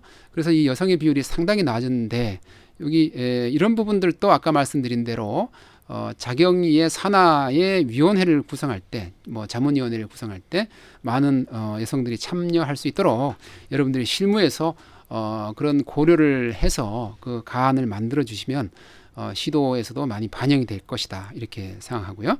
또 인권 문제에 대한 전문 지식과 경험이 있는 분에 대한 얘기가 있는데 인권에 대한 지식과 경험을 없는 위원회도 있다 이렇게 신문에도 났어요. 사실 이 내막을 들여다보면 우리가 뭐 법조인 같은 경우는 보통 인권과 관련된 업무를 평생 했기 때문에 이런 지식과 경험이 있다고 보는데 어떤 시도는 그 법조인을 인권 전문가라고 카운트를 했고 어떤 시도는 법조인이 있음에도 불구하고 인권 전문가가 없다 이렇게 신문에 보도하게 되고 이런 경우가 있습니다. 뭐 그것은 앞으로도 좀 내밀하게 들여다보면 되지 않겠냐. 저는 오늘 강의에서 보다 더 강조하고 싶은 것은 사실 이런 그 직업과 관련된 분류도 분류지만 이 위원들의 어떤 그 세대별 다양성을 좀 잘 지키지 못했다 그런 것이죠. 제가 여기 써놨습니다만 50대와 60대 이상의 남성이 과도하게 많다. 그죠? 실질적으로 50대와 60대가 88.9%다 이렇게 돼 있어요. 거의 뭐 90%고 나머지는 10%다 이렇게 돼 있다는 건데요. 그래서 이것을 보면은 20대와 30대 혹은 30대와 40대의 어떤 그 의견들 또 치안 수요에 대한 요청들 이것을 누가 대변할 것인가 하는 게 큰 문제라고 볼 수가 있습니다. 이건 다른 시도에서 보완하고 있는 데가 있는데 대구 광역시 자치경찰위원회입니다. 그래서 뒤에 한번 소개해드리고 위원장과 사무국장의 여성이 없습니다. 40대 이하도 없습니다. 대부분 말씀드린 대로 5, 60대이고 남성이죠. 또 사무국장 같은 경우도 82% 10분 중에 8분이 경찰 출신입니다. 그래서 이 사무국이라고 하는 것이 어떻게 운영되느냐에 따라서 그 분위기가 종전의 경찰 활동을 그대로 이어가는 선에서 하는 사무국이 있는 반면 종전의 경찰 활동에서 뭔가 혁신과 뭔가 새로운 것을 갖고 오려고 노력하는 것이 있다 그러면 물론 뭐 전직 경찰관이 사무국장 하는 데는 그런 노력이 있을 수 없다고 단언할 수는 없겠지만 그래도 좀 여러 다른 요소들도 좀 들어오는 구성이 있어야 사무국이 좀 더 산다. 또 일반 시민의 입장에서도 경찰 정책을 개발할 수 있는 여지가 좀 더 넓어지지 않겠나 이런 생각을 제가 해봅니다. 그래서 3년 이제 2년 반 좀 지나면 어떻습니까? 새로운 시도자치경찰위원회를 구성하게 되죠. 그래서 여러분들이 거기에 또 관여하실 텐데 이 부분들을 종합적으로 잘 고려하셔서 제대로 좀 돌아갈 수 있도록 그렇게 역할을 해주시기 바라겠습니다. 이 20조 맨 아래에 있는 20조의 2항 4호를 한번 보시면 우리가 앞에 있는 1호에서 3호까지의 규정들을 보면 대부분 엘리트 중심의 행정위원회라고 하는 것을 전제하고 있다는 걸 알 수 있어요. 뭐 판사, 검사, 변호사 5년 하지 않으면 경찰에 5년 있지 않으면 위원이 될 수가 없도록 이렇게 막아놨죠. 또 이 2호 같은 경우도 마찬가지고 3호 같은 경우도 교수직을 5년 이상 하지 않으면 도저히 들어올 수 없도록 이렇게 해놨어요. 그래서 4호를 만들어 놨는데 제가 그 밖에 관할 지역 주민 중에서라고 하는 이 열린 조항들 지방자치 행정과 경찰 행정 등 분야에 경험이 풍부하고 학식이 풍부한 사람이면 될 수 있도록 이렇게 열어놓은 조항이 있습니다. 이 조항들을 잘 살려서 앞에 있는 1, 2, 3호에 나오는 그런 분들의 비율과 또 관할 지역 주민 중에서 오는 비율이 어느 정도 맞아질 수 있도록 이렇게 구성하는 것에 대해서 이 근거 규정을 좀 오래 기억해 주시면 좋겠다는 말씀을 드립니다. 그 다음에 이제 시도자치경찰위원회의 소관 사무죠. 이게 뭐 숫자로 보면 상당히 많고요. 제가 누누이 강조를 드립니다만 이 시도자치경찰위원회가 하나의 집행 부분은 시도경찰청에 맡겨놨기 때문에 그 시도경찰청장을 지휘하고 감독하고 명령하고 하는 그 전제가 되는 자치경찰 사무에 대한 어떤 정책 수립, 목표 수립, 그리고 거기에 대한 이행과 평가 이것을 주로 하는 머리에 해당한다. 여기에 대한 이제 이해를 우리가 함께 할 필요가 있고요. 이러한 것에 힘을 실어주기 위해서 시도자치경찰위원회에 자치경찰 사무에 관한 인사권을 주고 있습니다. 물론 뭐 거기에 대한 관련 법령까지 이렇게 세세히 들어가게 되면 실질적으로 인사권을 행사할 수 있는 범주가 극도로 제한되어 있다는 것을 발견할 수가 있는데 이것은 초기다 보니까 그런 것들은 이제 관련 법령을 정비하면서 실질적으로 시도자치경찰위원회가 인사권 등 재방 권한들을 행사할 수 있도록 관련 법령들이 다시 재정비되어야 된다 하는 걸로 귀결이 되겠습니다. 또 예산이라든가 장비라든가 뭐 통신 등에 관한 주요 정책, 그 운영 지원 이런 거죠. 그야말로 경찰로 치면 경찰의 어떤 그 수뇌부에서 하게 되는 또 경찰의 정책부서에서 하게 되는 이런 역할들에 대한 워딩이 그대로 와서 살아 있습니다.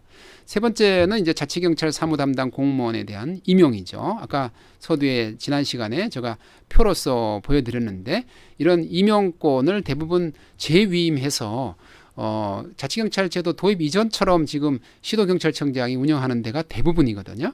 아직 여건이 잡혀있지 않고 특히 이 사람이라고 하는 경찰의 인사 시스템 이것을 열람할 수 있어야 되는데 접근할 수 있어야 되는데 뭐 그래야 사람에 대해서 평가를 하고 그 사람을 승진을 시키든지 그죠? 여러 가지 보직을 할 때도 그것을 활용해야 되는데 뭐 이런 그 제반 행정적인 여건들이 아직 갖춰져 있지 않다. 그런 이유로 대부분 다시 시도경찰청장에게 다시 재위임하게 되는 원래 받았던 것을 다시 돌려줬죠.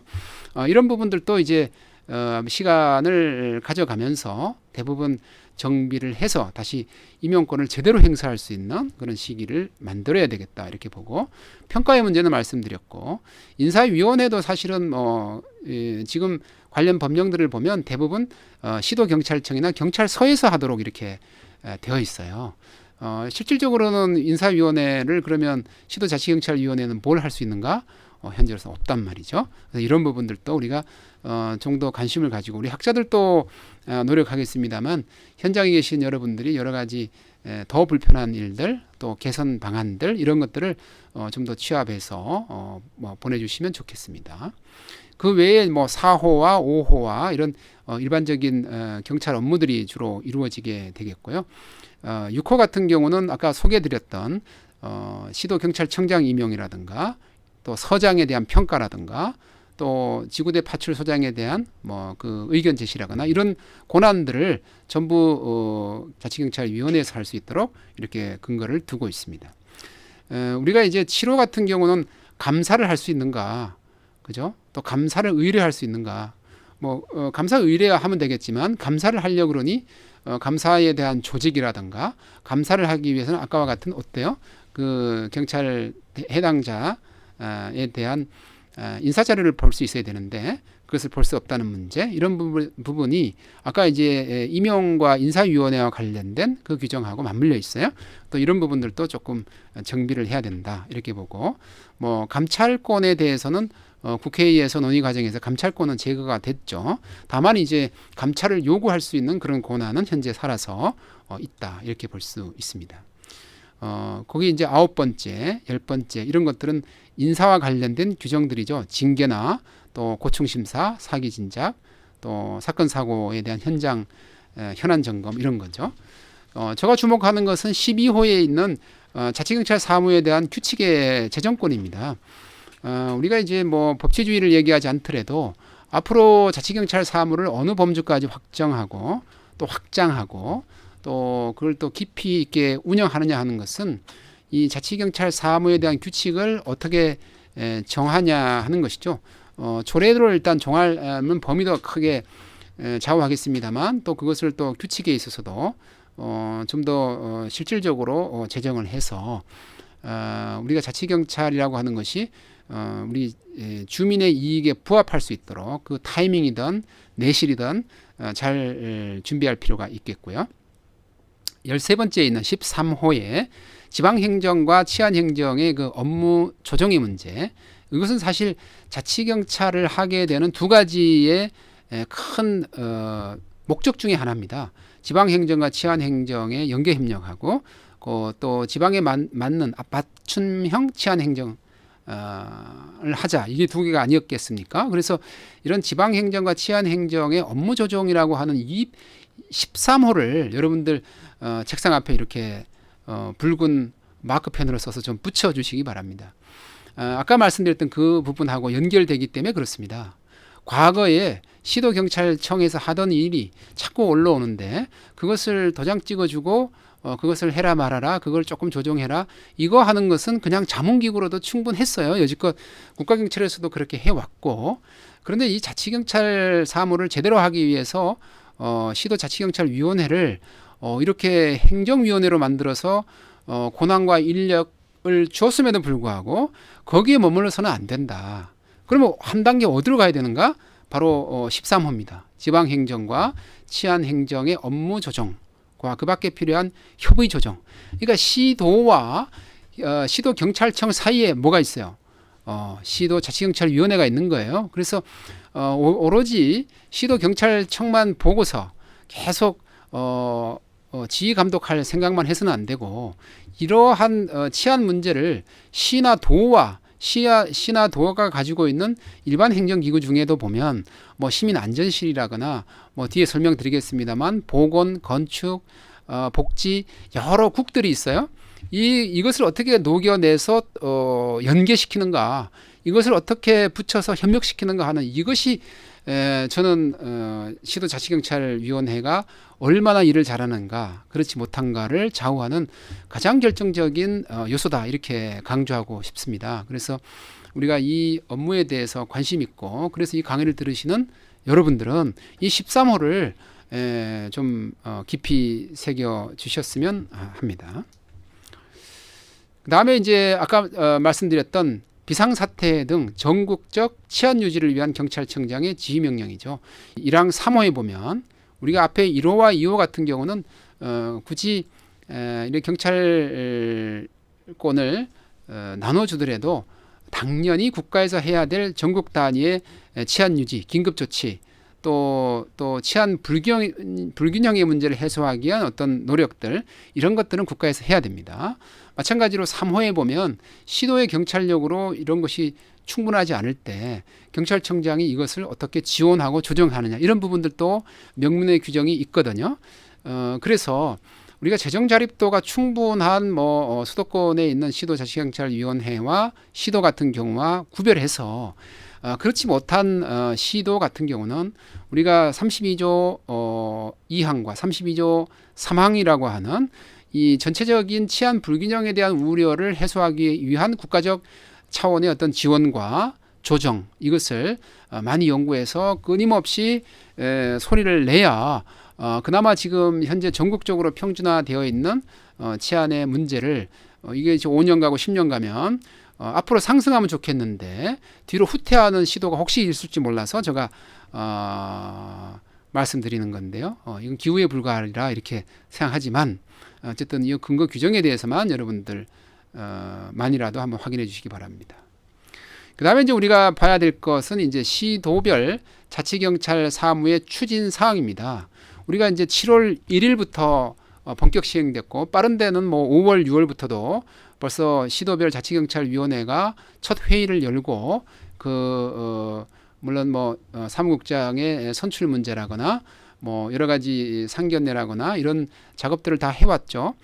그 이후에 우리가 소위 말하는 시도별 자치경찰 1호 사무라고 하는 거, 1호 사업이라고 하는 거, 이런 얘기를 많이 하면서 본인들이 어떤 사업에 중점을 둬야 되는가, 이런 것이 언론을 통해서 많이 나왔어요. 제가 이것을 전부 취합을 해봤는데 일반적으로 기존에 하던 업무 중에서 어린이라든가 또 사회적 약자래거나 또 서울 같은 경우는 한강에 대해 하도 문제가 많으니까 거기에다가 이제 공원 순찰대를 만드는 이런 문제, 부산 같은 경우는 해수욕장 문제, 다른 데 같은 경우 관광의 문제, 이런 쪽에 사업을 중심으로 주요 시책이 나갔죠. 근데 제가 이제 대구광역시를 칭찬에 마지 않는 것은 시민 중심의 네트워크 협의체를 만드는 이 컨셉 자체의 어떤 판을 잘 짰다 하는 것이죠. 우리가 이제 처음에 시작할 때 거기에 어떤 조직 구성이라고 하는 것을 잘 짜는 것은 우리 요즘 시대에 말하는 플랫폼을 어떻게 잘 짜느냐의 문제하고 같은 원리라고 생각해요.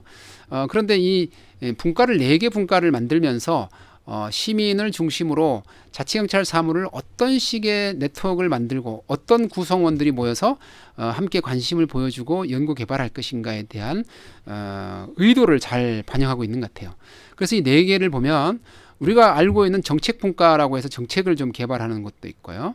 그렇지만 경찰 사무라고 하는 것은 혼자 할 수 없기 때문에 지역사회와 같이 하는 공동체 치안이라고 하는 컨셉에서 보더라도 협력 분과가 분명히 있어야 될 것 같고, 아까 제가 세대의 어떤 다양성, 이것을 보여주지 못하고 편중성의 문제가 있다, 이렇게 자치경찰위원회 구성과 관련해서 말씀을 드렸는데 대구 같은 경우는 청년 분과를 만들었죠. 그래서 우리가 부족했던 30대 40대의 이야기들, 심지어는 20대의 이야기들을 폴리스 유스, 폴리스 틴, 폴리스 키즈라고 하는 이런 컨셉으로 받아들인다는 거죠.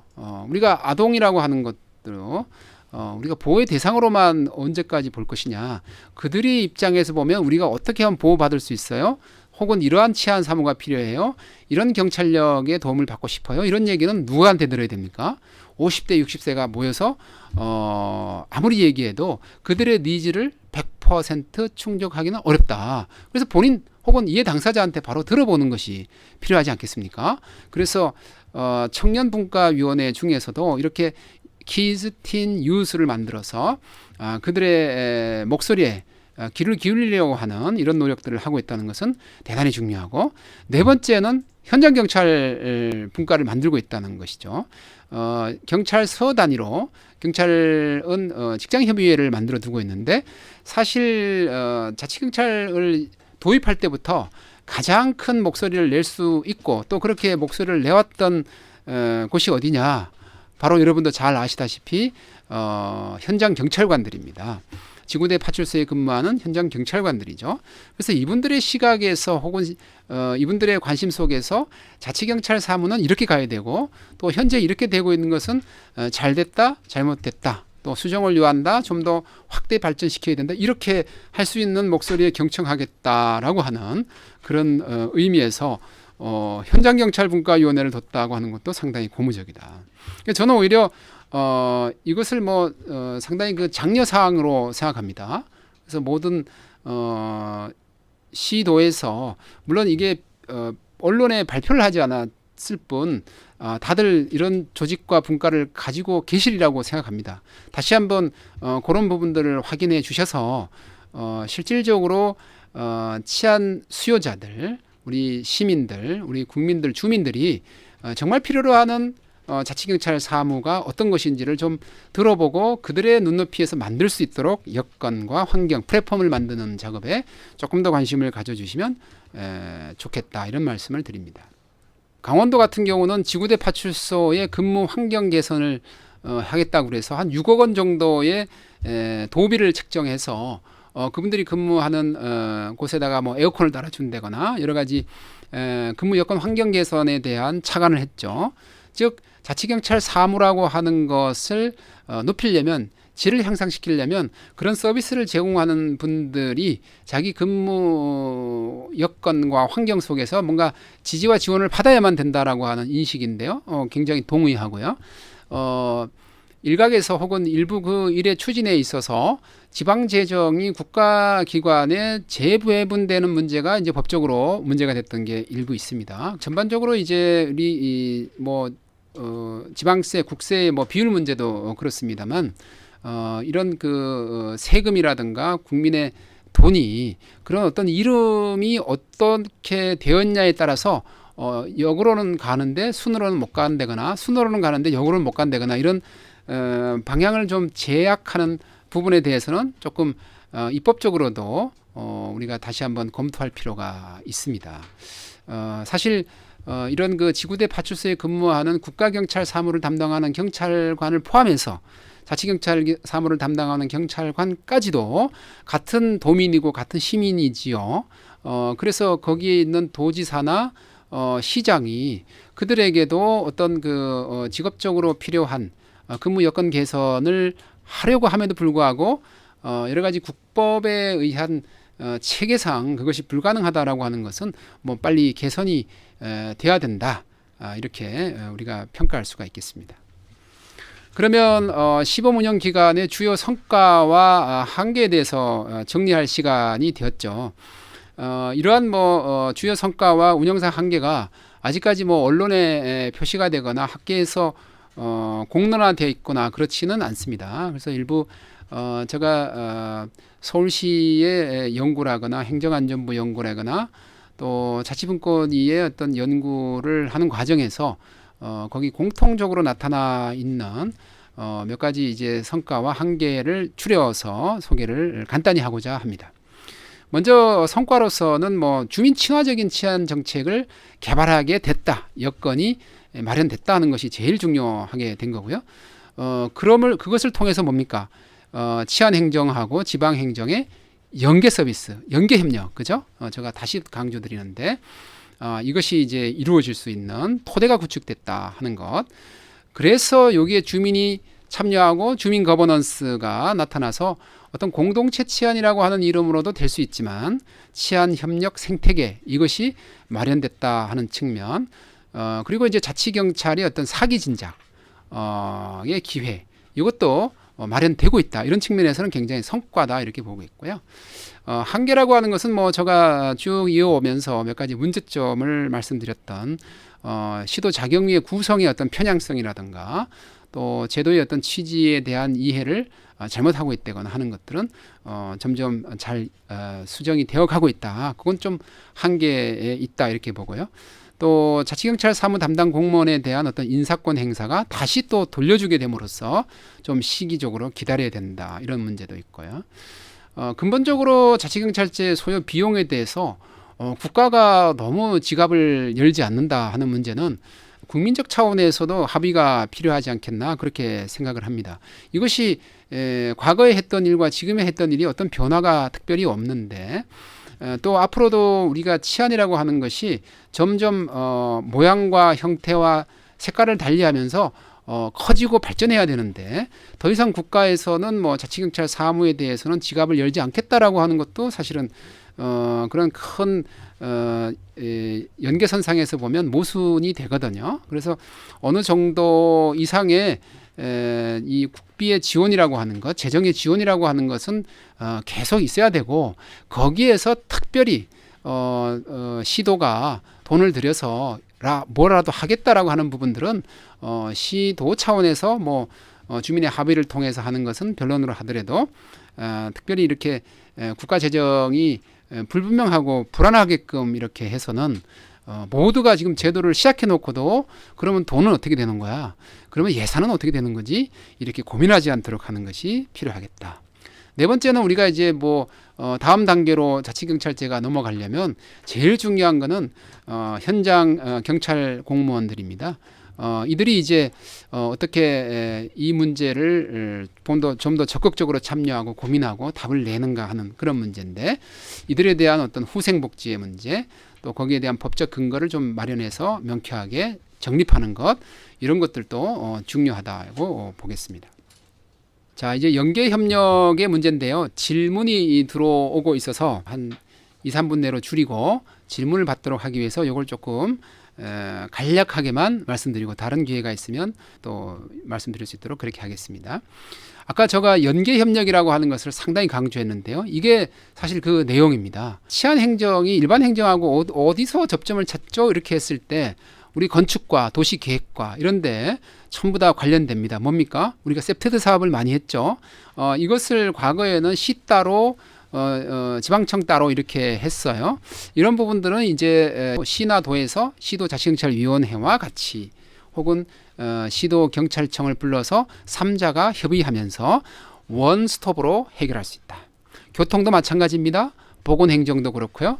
또 사회복지행정, 아동학대 문제가 날로 커지고 있으니까 그 다음에 학교폭력과 관련해서는 교육행정도 그렇고요. 그래서 이런 건축, 교통, 보건, 사회복지, 교육행정 에 계신 모든 분들이 자치경찰을 통해서 이제 뭔가 강제력을 행사하거나 혹은 경찰이 왔을 때 경찰이 합심을 했을 때 좀 더 문제를 잘 풀어나갈 수 있다라고 생각된다면 꺼리낌 없이 그죠? 주저하지 말고 연결을 해서 연계 협력을 할 수 있도록 해야 된다 이렇게 말씀드립니다.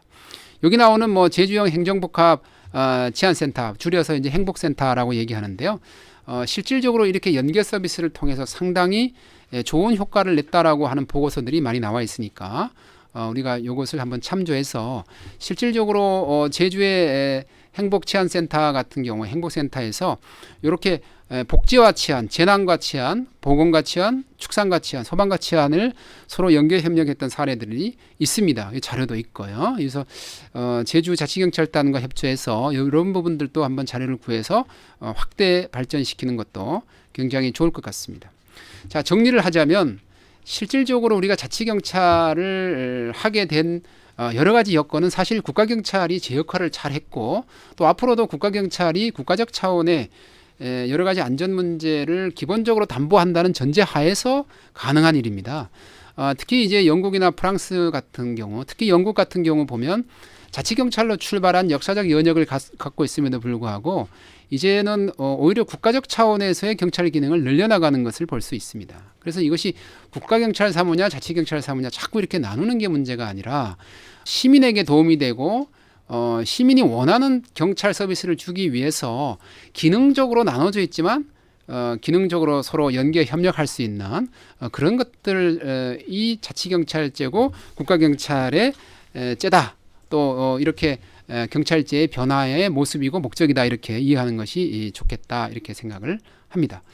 마지막으로 자치경찰제가 이제 앞으로 일원화 모델에서 출발했지만 형식적으로는 이제 다시 이원화를 갈 건지에 대한 고민들이 있을 거고요. 물론 지금 일원화에 대한 분석들 또 성과들 이런 것들이 충분히 쌓여야만 가능할 것으로 생각하고 또 이것이 이제 실질적으로 이원화가 돼서 결국은 주민이 참여하고 주민이 원하는 경찰 정책을 하고 주민에게 실질적으로 이익이 되는 치안 서비스가 되도록 하는 데 목적이 있기 때문에 그런 큰 눈으로 중장기 로드맵에 관심을 가져주시기 바랍니다.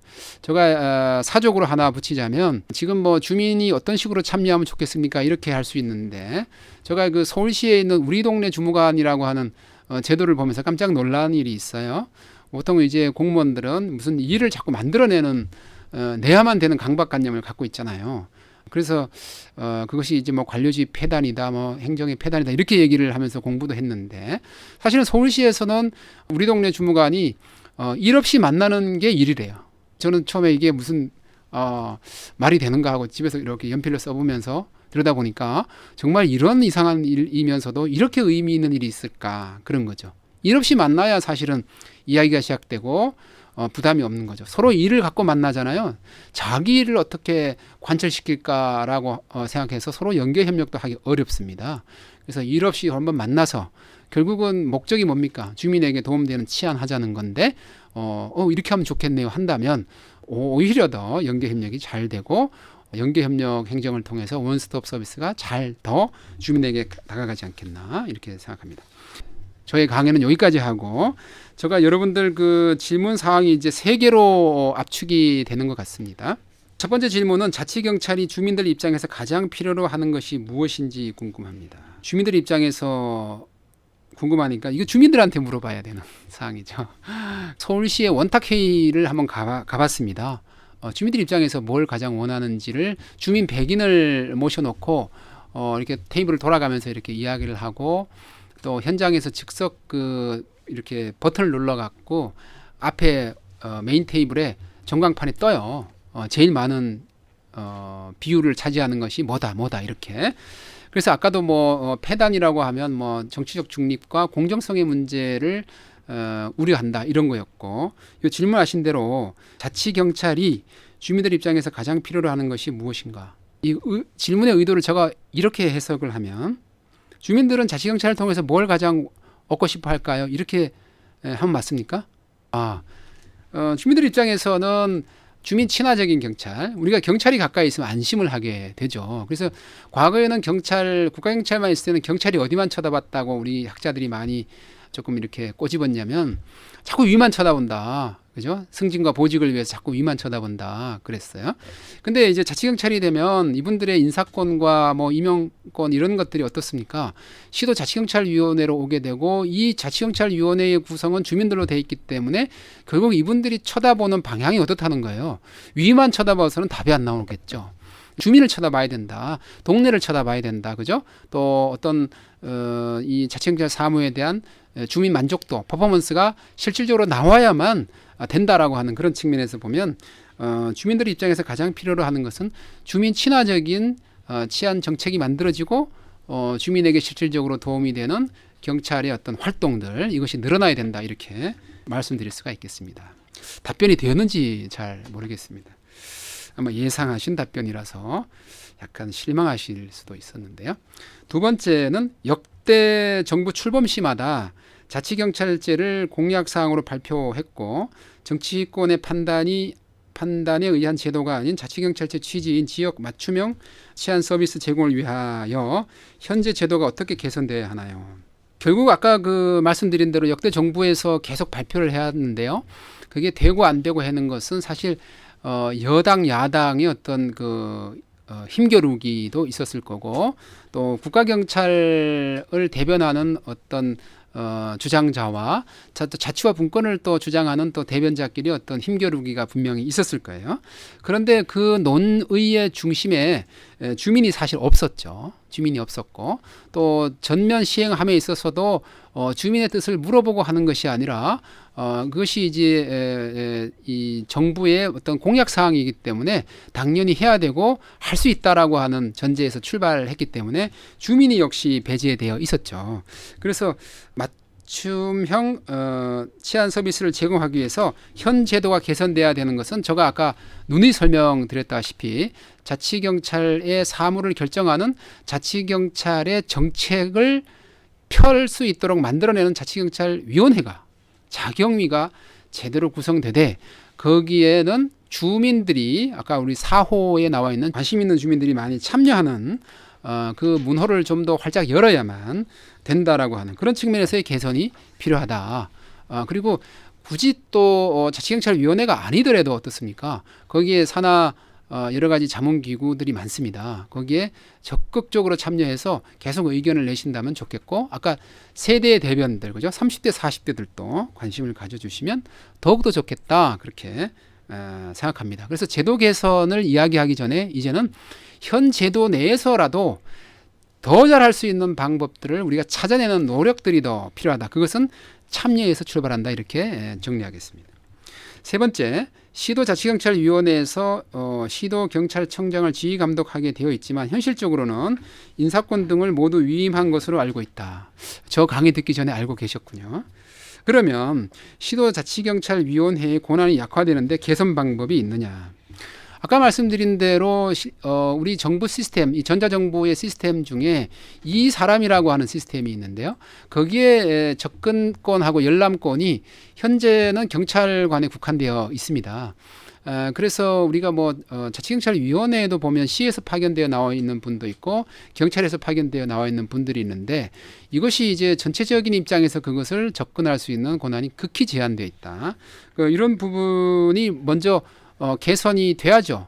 그래야만 여기서 인사권을 행사할 수 있는 여러 인사자료의 어떤 열람과 평가가 가능하니까요.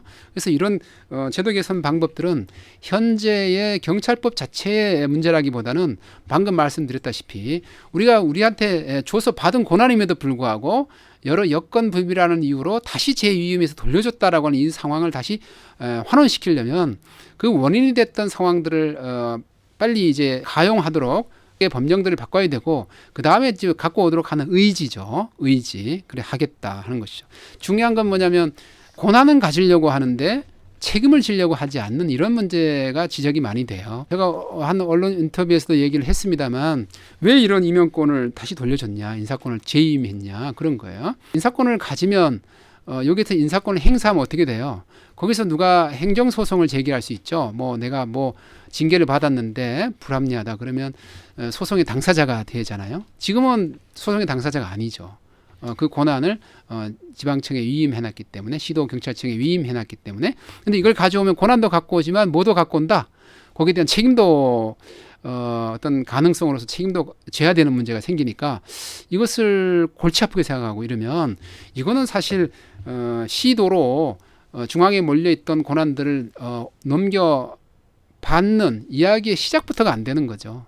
내가 나의 운명을 내가 결정하려면 사실 거기에 따른 행위 책임과 결과 책임에 대해서도 수용할 수 있는 마음의 자세가 되어 있어야 되는 것이죠. 오로지 단물만 먹겠다 이렇게 해서는 안 되니까 이제는 다들 팔 걷어붙이고 팔에 혹은 다리에 진흙이 묻거나 거머리가 묻는 것을 두려워해서는 모내기가 안 된다. 이렇게 정리하겠습니다. 자, 이제 마무리를 할 시간이 되었습니다. 자치경찰제를 이해하는 데 있어서 제가 경찰법을 소개해드리고 또 실질적으로 한 3개월 동안 운영되어 온 자치경찰제의 각 시도별 운영 내용들을 이렇게 소개해드리면서 우리가 제도적으로는 조금 미흡하지만 그래도 현 제도 내에서 우리가 노력할 수 있는 부분이 어떤 부분인가에 대해서도 강조를 드렸습니다. 연계와 협력이다. 그죠? 또 책임을 지려고 하는 그런 마음 자세, 그런 행동 이런 것들이 분명히 필요하다 이렇게 말씀을 드렸고 이 강의를 들으시는 분들은 아마도 자치경찰제와 관련된 관리자이든 또 현장의 실무자이든 여러분의 노력 여하에 따라서 사실 그 다음 단계로 가고 더 그 다음 단계 즉 주민에게 보다 더 가까이 가고 주민에게 보다 실질적으로 도움이 되는 그래서 보람 있는 모두가 행복한 그런 일을 하고자 함일 겁니다. 그래서 오늘 이 강의 시간을 또 자극 삼아서 좀 더 함께 노력하는 그런 시간을 가졌으면 좋겠습니다. 이상 강의를 마치겠습니다. 수고하셨습니다.